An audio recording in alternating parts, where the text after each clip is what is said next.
Hello अंडी, welcome to नमा education. तो फ्रेंड्स, मेरे एक व्यूअर हैं जिनका नाम है संदीप सन्नी।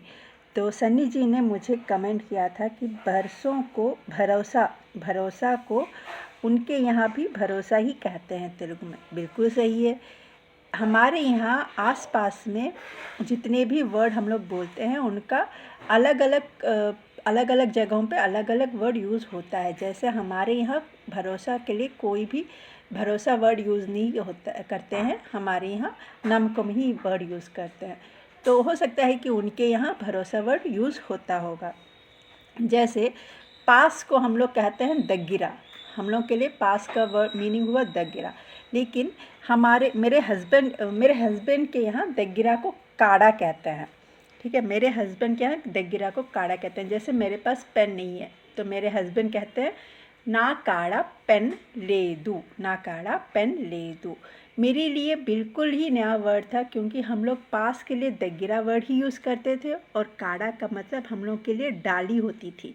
लेकिन जब मैंने पुष्पा मूवी देखी तो मुझे पता चला कि काड़ा वर्ड और भी बहुत सी जगहों में यूज़ होता है। जैसे नॉर्थ में भी होती है, यूपी की अलग होती है, एमपी की अलग होती है, बिहार की हिंदी अलग होती है। तो हर जगह की हिंदी अलग अलग होती है। जैसे हमको मेमू कहते हैं तेलुगु में, और हम का मतलब होता है एक से जो ज़्यादा जन होते हैं उनको हम कहते हैं। लेकिन नॉर्थ में कई जगहों पे हम के लिए अपन का वर्ड भी यूज़ होता है। नॉर्थ में रहने वालों को ज़्यादातर लोगों को पता होता ही होगा, हम के लिए अपन वर्ड यूज़ होता है। तो वैसे ही नमकुम के लिए भी कहीं कहीं पे भरोसा वर्ड यूज़ कर सकते हैं तेलुगु में, साउथ में, और नमकम वर्ड भी यूज़ कर सकते हैं। लेकिन भरोसा, नमकम, विश्वास, तीनों ही वर्ड का मीनिंग एक ही होता है।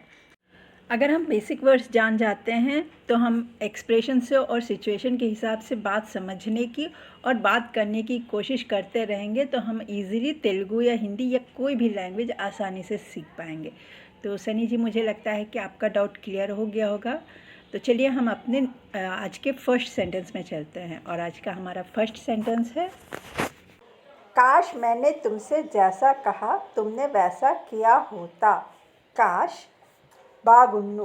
काश का तेलुगु वर्ड क्या होता है? बागुन्नू। मैंने इसके पिछले वीडियो में भी आपको बताया था कि काश का यूज़ हम लोग तब करते हैं जब हम प्रेजेंट टेंस में होकर पास्ट की किसी चीज़ के होने की कल्पना करते हैं तो हम काश का यूज़ करते हैं। और काश को तेलुगु में कहते हैं బాగున్ను।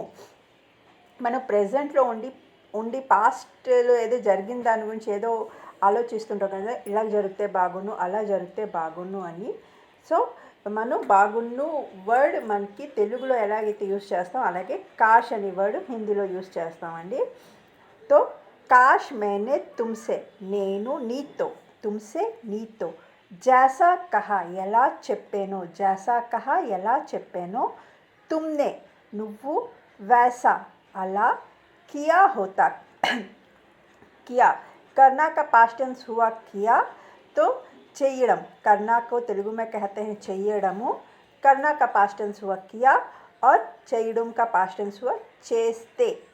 చేస్తే బాగున్ను, చేస్తే బాగున్ను, किया होता। నేను నీతో ఎలా చెప్పానో నువ్వు అలా చేస్తే, నువ్వు అలా చేసి ఉంటే, చేస్తే दोनों ही ठीक है, हम लोग कुछ भी यूज़ कर सकते हैं। చేస్తే, చేసి ఉంటే। किया होता को कहते हैं చేసి ఉంటే। బాగున్ను, నేను నీతో ఎలా చెప్పానో నువ్వు అలా చేసి ఉంటే బాగున్ను। కాష్ బాగున్ను, मैंने నేను, तुमसे నీతో, जैसा ఎలా, कहा చెప్పాను, तुमने నువ్వు, वैसा అలా, किया చేస్తే, होता చేసి ఉంటే, किया होता చేసి ఉంటే, किया होता చేస్తే। दोनों ही वर्ड हम लोग यूज़ कर सकते हैं, कोई भी प्रॉब्लम नहीं है। तो इन सब वर्ड को मिला के हमारा सेंटेंस क्या बना? काश मैंने तुमसे जैसा कहा तुमने वैसा किया होता। నేను నీతో ఎలా చెప్పానో నువ్వు అలా చేసి ఉంటే బాగున్ను। अगर यह तुमने नहीं किया तो किसने किया? अगर ఒకవేళ यह ఇది तुमने నువ్వు नहीं किया చెయ్యకపోతే नहीं किया చెయ్యకపోతే तो किसने किया ఎవ్వరు చేసేరు ఒకవేళ ఇది నువ్వు చెయ్యకపోతే ఎవరు చేసేరు ఎవ్వరు किसने को तेलुगु में कहते हैं ఎవ్వరు जैसे कि मैं हमेशा आप लोगों को बोलती हूँ ऊ हट जाएगा ऊ छुप जाएगा सेंटेंस के बीच में ఎవ్వరు आया है तो ऊ छुप जाएगा हम लोग कहेंगे ఎవ్వరు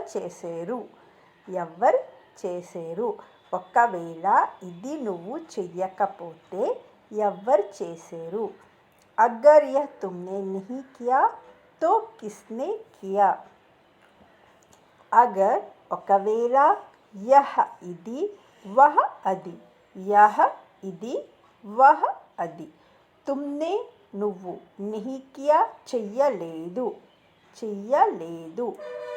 तो అయితే किसने ఎవరు किया చేసేరు करना का पास्ट टेंस हुआ किया చేసేరు చేయడం చేసేరు